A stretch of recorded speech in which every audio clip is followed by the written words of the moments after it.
ناظرین اب بڑھتے ہیں کہ نبی کریم صلی اللہ علیہ وآلہ وسلم نے کیا کیا ارشادات فرمائے ہیں قیامت کے بارے میں۔ رسول اللہ صلی اللہ علیہ وآلہ وسلم نے اپنی امت کو آنے والے ہر قسم کے فتنوں کے بارے میں نہ صرف خبردار کیا بلکہ مستقبل میں رونما ہونے والے اہم واقعات کے بارے میں بھی آگاہ کیا۔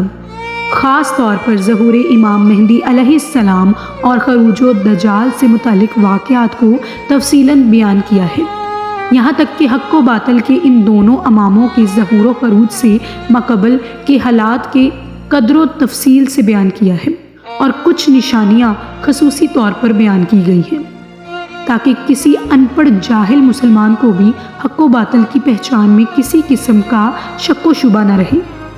اسی طرح حضرت امام مہدی علیہ السلام کے ظہور سے متعلق بیان کی گئی احادیث کے بارے میں اسلاف کا یہ طریقہ چل رہا ہے کہ وہ اس کے متعلق نشانیوں کو ہمیشہ اپنے سامنے رکھتے ہیں تاکہ حضرت امام مہدی علیہ السلام کے ظہور کے وقت حق و باطل کے درمیان ہونے والے معرکے میں وہ حق کے ساتھ کھڑے ہوں اور باطل ان کو دھوکہ نہ دے سکے۔ حضرت امام مہدی کے ظہور سے قبل قریب ترین نشانیوں میں سے ایک نشانی رمضان المبارک میں ایک زوردار آواز سنائی دینا ہے، چاہے وہ چیخ کی صورت میں ہو یا دھماکے کی صورت میں۔ نصف رمضان کی رات یعنی 15ویں شب کو ہوگا اور جمعے کا دن ہوگا۔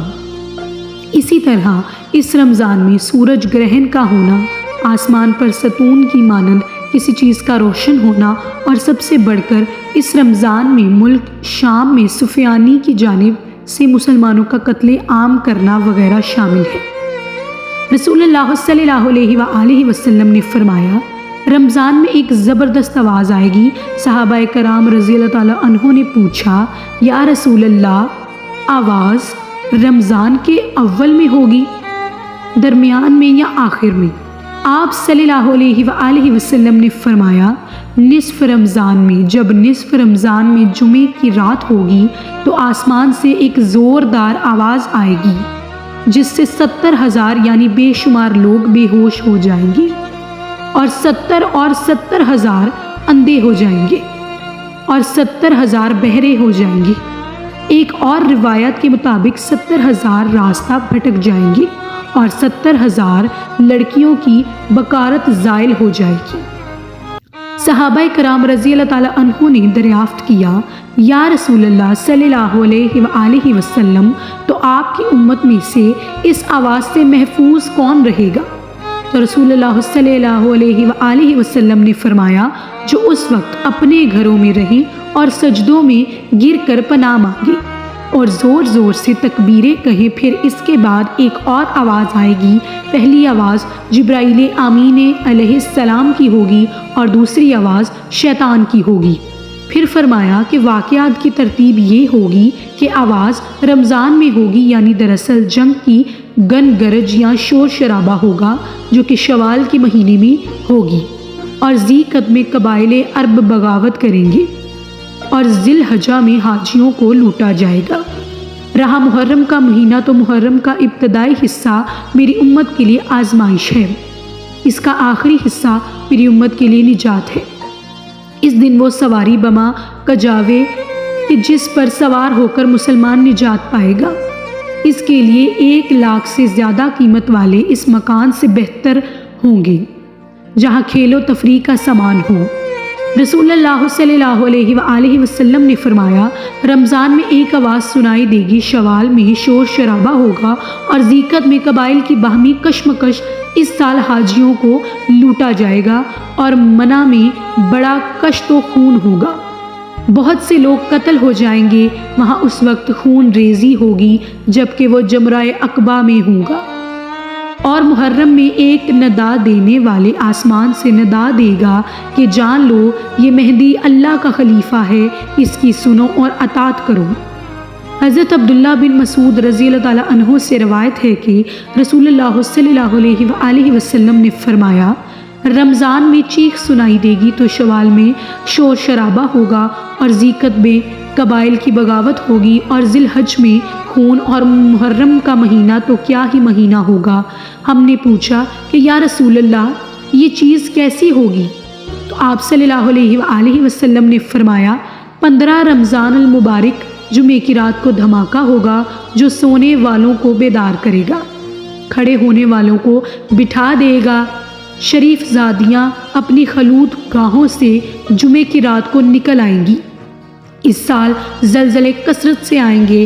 جب تم جمعے کے دن فجر کی نماز پڑھ لو تو اپنے اپنے گھر میں داخل ہو کر دروازے اور کھڑکیاں بند کر لینا اور اپنی چادریں اوڑھ لینا، اپنے کان بند کر لینا، اور جب تمہیں چیخ کا احساس ہو تو اللہ کے سامنے سجدہ ریز ہو جانا اور یہ پڑھنا پاک ہے وہ ذات جو نقائص سے پاک ہے۔ تو جو ایسا کرے گا وہ نجات پائے گا اور جو ایسا نہیں کرے گا وہ ہلاک ہو جائے گا۔ محمد بن علی رحمۃ اللہ علیہ کا قول ہے کہ 2 نشانیاں ہیں جو زمین و آسمان کی تخلیق سے لے کر آج تک نظر نہیں آئیں۔ پہلی رمضان کی رات چاند گرہن لگے گا اور دوسری 15 رمضان المبارک کو سورج گرہن لگے گا۔ جب سے اللہ نے زمین و آسمان کو پیدا کیا ہے ایسا نہیں ہوا۔ یہ بات حقیقت ہے کہ سورج گرہن ہمیشہ چاند کی شروع کی تاریخوں میں ہوتا ہے اور چاند گرہن ہمیشہ ایام 20 یعنی 13، 14 اور 15 کی تاریخ کو ہوتا ہے، لیکن ظہور امام مہدی سے ماقبل رمضان میں یہ ترتیب بدل جائے گی۔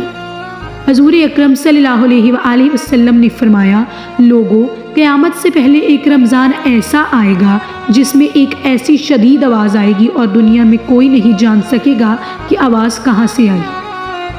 آپ صلی اللہ علیہ وآلہ وسلم نے فرمایا، اگر رمضان میں ایسی آواز سنائی دے جس کا کوئی گونج نہیں لگایا جا سکا تو پھر 1 سال کا رزق اپنے گھروں میں سمیٹ کر رکھ لینا کہاں کی عقل مندی ہے۔ حضرت جابر رضی اللہ تعالیٰ عنہ فرماتے ہیں کہ میں نے رسول اللہ صلی اللہ علیہ وآلہ وسلم کو یہ فرماتے ہوئے سنا کہ میری امت میں ایک جماعت یوم قیامت تک سر بلندی کے ساتھ حق کے لیے برسرے پیکار رہے گی۔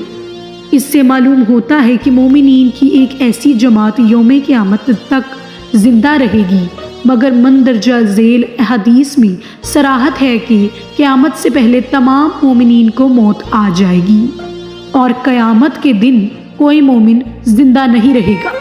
حضرت علی علیہ السلام سے پوچھا گیا کہ وہ کون سا عمل ہے جسے موت کے وقت ملک الموت انسان کی تعظیم کرتے ہیں، اس کی روح سکون سے قبض کرتے ہیں؟ تو حضرت امام علی علیہ السلام نے فرمایا کہ اے شخص، وہ 3 عمل یہ ہیں جو انسان یہ 3 کام کرتا ہے تو فرشتہ موت اس کی تعظیم کرتے ہیں اور یوں وہ اپنے مالک حقیقی سے جا ملتا ہے۔ جب حضور اکرم صلی اللہ علیہ وآلہ وسلم کی وفات کا وقت قریب آیا تو آپ صلی اللہ علیہ وآلہ وسلم سے فرمایا، کیا میری امت کو موت کی تکلیف برداشت کرنی پڑے گی؟ نبی کریم صلی اللہ علیہ وآلہ وسلم نے یہ اللہ تعالیٰ سے فرمایا تو فرشتے نے کہا جی ہاں کرنی پڑے گی۔ تو آپ صلی اللہ علیہ وآلہ وسلم کی آنکھوں سے آنسو جاری ہو گئے تو اللہ تبارک و تعالیٰ نے فرمایا، اے محمد صلی اللہ علیہ وآلہ وسلم، آپ کی امت اگر ہر نماز کے بعد آیت الکرسی پڑھے گی تو موت کے وقت اس کا ایک پاؤں دنیا میں ہوگا اور دوسرا جنت میں۔ حضرت سیدنا ابو امامہ رضی اللہ تعالیٰ عنہ فرماتے ہیں، رسول اللہ صلی اللہ علیہ وآلہ وسلم نے فرمایا، جو شخص ہر فرض نماز کے بعد آیت الکرسی پڑھے تو اس کو جنت میں داخل ہونے سے موت کے سوا کوئی چیز نہیں روک سکتی۔ حضرت عائشہ رضی اللہ تعالیٰ عنہ فرماتی ہیں کہ میں نے نبی کریم صلی اللہ علیہ وآلہ وسلم کو دیکھا کہ جب آپ صلی اللہ علیہ وآلہ وسلم سکرات الموت میں مبتلا تھے تو آپ صلی اللہ علیہ وآلہ وسلم کے پاس پانی کا پیالہ رکھا تھا جس میں پانی تھا۔ آپ صلی اللہ علیہ وآلہ وسلم پیالے میں اپنا ہاتھ ڈبوتے اپنے چہرے مبارک پر پھیرتے اور یوں فرماتے، اے اللہ، موت کی سختی دور کرنے کے ساتھ میری مدد فرماؤ۔ ناظرین کرام، آج کی اس ویڈیو کا اختتام ہوئے جاتا ہے اور امید کرتے ہیں کہ آج کی ویڈیو آپ کو ضرور اچھی لگے گی۔ اللہ تعالی ہمیں بھی موت کی سختی سے محفوظ رکھے، آمین۔ اکثر اسلامک وائس کو دیجیے اجازت، ایک نئی ویڈیو لے کر آپ کی خدمت میں ضرور حاضر ہوں گے۔ درود و سلام ہو محمد و آل محمد پر۔ اگر آپ کو آج کی ہماری ویڈیو اچھی لگتی ہے تو آپ اسے لائک کر سکتے ہیں، اسے شیئر کر سکتے ہیں اور اپنے دوستوں میں، اور ہمارے چینل کو سبسکرائب کر سکتے ہیں۔